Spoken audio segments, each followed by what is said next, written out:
At dito nga pala magsisimula ang aming journey punta sa isla ng Magalawa. Sinundo nila ako ng 11:30 PM. Pagdating ko pa lang talagang gustong gusto ko na yung vibe. Dahil napakasaya nga kwentuhan ni tatay. Siyempre nandito din si kuya ko. Ay iba tayo. Sobrang tagal ng biyahe ko kaya nakakapagod talaga. Pero grabe nung dumating ako doon, sinalubog talaga nila ako. Natulog po kayo. Pagdating nga pala namin, nakatulog na ako agad. Yun, gumising na ako. Sobrang aga nga pala namin gumising. Alas 4 pa lang gising na kami para mag-prepare. Bible service kasi kami, Misa de Gallo. At yun, sasakay na kami sa bangkang sasakyan namin.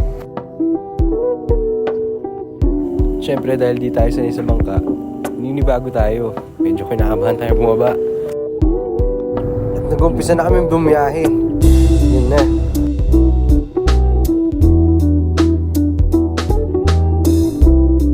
Low tide nga pala nung mga panahon yan, kaya nahihirapan yung mga bangkero namin. Hindi kasi nila pwedeng paandarin yung bangka nang hindi pa malalim. So yun nga pala, hindi ko pa nababanggit sa inyo. Si kuya ko ay isang seminarian. Pre-diaconal niya kasi malapit siya mag-ordinahan. Kaya kailangan niya mag-apostolate sa ibang mga.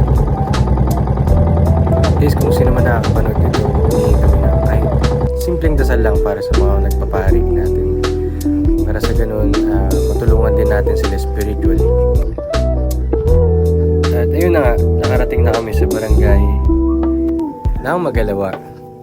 Ayan.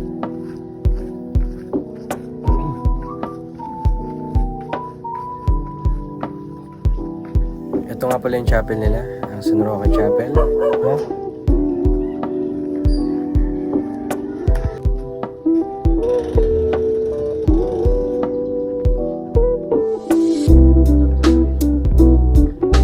At patungo na nga po kami sa aming kakainan. Bible service eh. Pwede po. So, sobrang sarap ng inanda nilang isda. Ay talagang hindi na ako nakapag-video. Para sa bahay. Dire-diretso na yung kain ko. At ito nga, napakaganda ng daanan nila dito.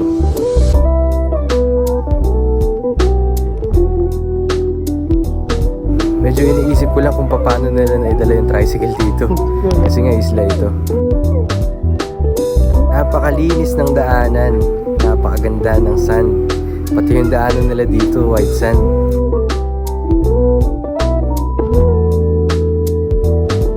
At eto nga yung magandang tanawin na makikita mo pagkatapos at paglabas mo ng kanilang barangay.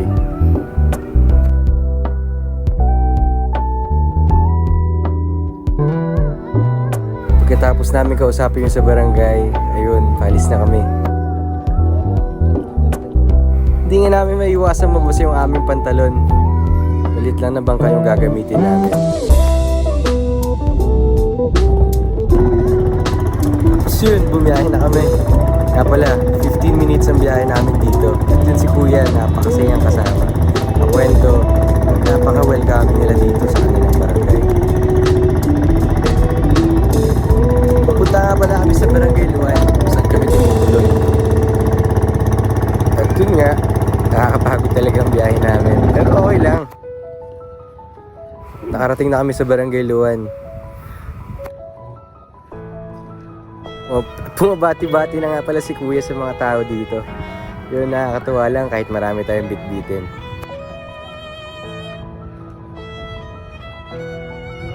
Dito nga pala kumain nung nakaraan si kuya.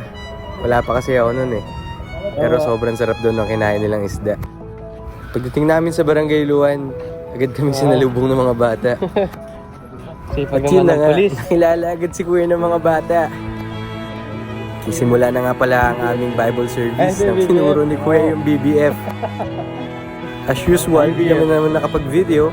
Tapos na naman ang panibagong Bible service namin. Si kuya at si tatay. Ayan. Tatay Rupert nga pala ang sumasama sa amin kahit sa BBF. Mga naging foster parent namin. Si Tatay Rupert, tsaka si Nanay Vilma. Resort ni After doon ng Bible service nagpapabless doon ng bangka yung nagsimba kanina. At syempre, ayun, blinas namin yung bangka. Amen. Dahil nag-iisa lang yung pari dito sa Palawig, talagang hindi agad-agad nakakapunta sila Father dito. Minsan lang sila nakakapagmisa at nakakapagpa-bless sa mga bangka dito. Kaya ewan ko, sinulit na din siguro ng mga tao na merong magbe-bless sa mga bangka nila dito. After namin mag-bless, ay kainan na naman. Sige naman, pataba na kami ng pataba. Yan nga pala si Nanay Vilma. Nakain kami ng kwek-kwek. Eto nga, babiyahin na naman kami. Papunta kami sa parish. Titignan namin yung insensaryo na dumating. In-order nga pala ni Kuya yun, at ni Father, para gagamitin nila sa Pasko. So yun, 19 minutes yung biyahe namin. At namangha kami doon sa may insensaryo. Napakaganda ng tunog at napakaganda. Dahil, solid gold. Isa pa, hindi siya mabigat. At dahil hindi namin sinecheck ang battery ng sasakyan namin, ayun, nagtutulak. Nga pala, itong sasakyan na to ay e-bike. Kung papansin ninyo, dalawa kami dyan sa may e-bike pero ang lakas niya. Dahil lobat, ano pa nga ba? Naki-charge kami. Charge nga pala kami sa water refilling station. Buti na lang talaga may malapit na water refilling station. Kung hindi, ano na kami? Puro bukid kasi dito. Wala din gano'ng kabayan. Nakakalungkot, di ba? At yun, nakauwi na kami. Boom! Ito nga pala namin tinuluyan. Simpleng bahay lang to, pero napaka-welcoming ng mga tao dito. Wala akong masabi. Kung makikita nyo nga pala, yan. Meron kami mga ginagawa na ibibigay para sa mga bata at tao ng Barangay Luan at Magalawa. Yan. Achilles medal nga pala yan na binili ni Kuya sa Quiapo. Ito ang pinakagusto kong part. Napakaganda ng view paglabas mo. Nakikita mo yung dagat, nakikita mo na yung masinlok sa kabila. Diba? Nakalimutan ko ng isla na sa harapan namin, pero isla din yan, kaso sa masinlok na. At yun, nagpunta kami sa BBR. Saan yung resort ni tatay? Yung resort nga pala na yun ay biro-biro lamang. Dahil sila yung nagbabantay dati ng Veritas. Yun, pwede silang pumunta dun. Linaw ng tubig. Yun, game na ulit. Nagbis lang sandali tapos alis na.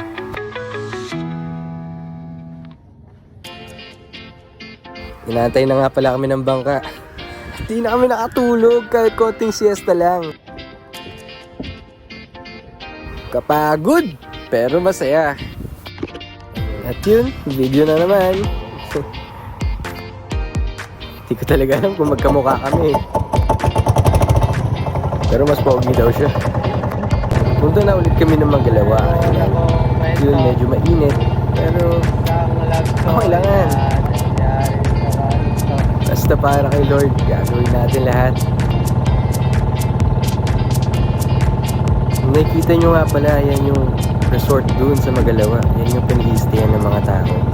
Pero hindi kami dyan papunta. Paglaot pa kayo tayo doon? Sa mismong barangay kami papunta para mag-blessing at para mag-Bible service ulit. Agad-agad nga kaming gumawa. Yun, nag-bless agad kami ng bahay.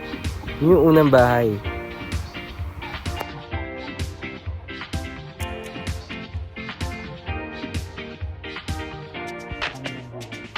Narito na yung pangalawa.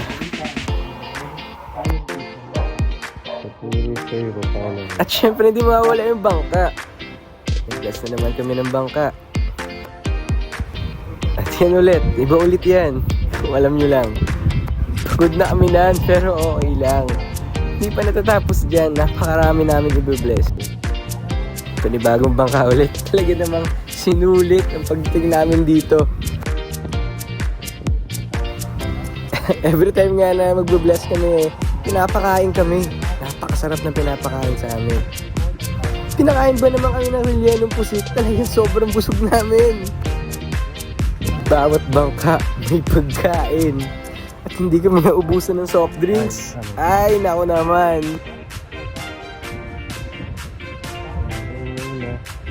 At meron nga pala silang sariling flag kapag mataas yung alon o kaya masama yung panahon. Yun. Kulay pula. Kapag tinaas na nga pala nila yung flag na yun, bawal nang lumaot.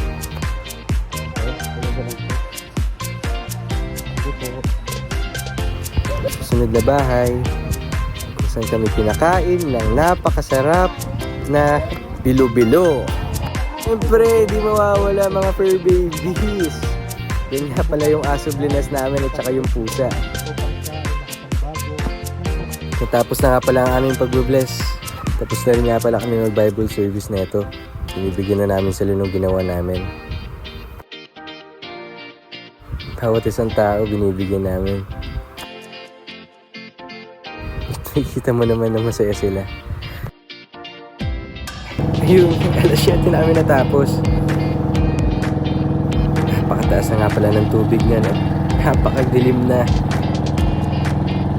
Pero bilib ako sa mga bangkero, talagang alam na alam nila kung saan sila papunta. Siguro iniisip niyo tapos na kami. Hindi pa po. May next pa kaming Bible service. Eto, naglalaan na naman kami. Papunta na naman kami dun sa may chapel nila. Tapos na rin pala ang aming journey. Konti na lang at magpapaalim na rin kami. Ngayong Pasko nga pala, papasalamat kami sa Panginoon na patuloy na nagmagabay at tumatawag sa amin sa paglilingkod ng may pagmamahal. Lubos din kami nagpapasalamat sa mga mabubuting tao ng Palawig, Magalawa at Luwan dito sa Zambales. Sa mainit na pagtanggap sa amin at pakikiisa. Napakalaking pasasalamat din kay Nanay Vilma at kay Tatay Rupert na nagpatuloy sa amin sa kanilang tahanan. Sa bawat ngiti, tulong at simpleng kabutihan, ramdam namin ang presensya ng Diyos. Ang aming paglilingkod sa komunidad ay naging mas makahulugan dahil sa inyong mga puso at pananampalataya. Sa aming paglilingkod, napupuno ang aming mga puso ng kagalakan at pananampalataya at malasakit. Naway ipaalala ng Paskong ito na ang paglilingkod sa kapwa ay paglilingkod sa Diyos. Tayo titigil na maging daan ng biyaya para sa iba. Ito nga pala si Kuya G. Papasalamat kami sa lahat. Bye-bye po. And with that, the 2025 season comes to an end. Good night.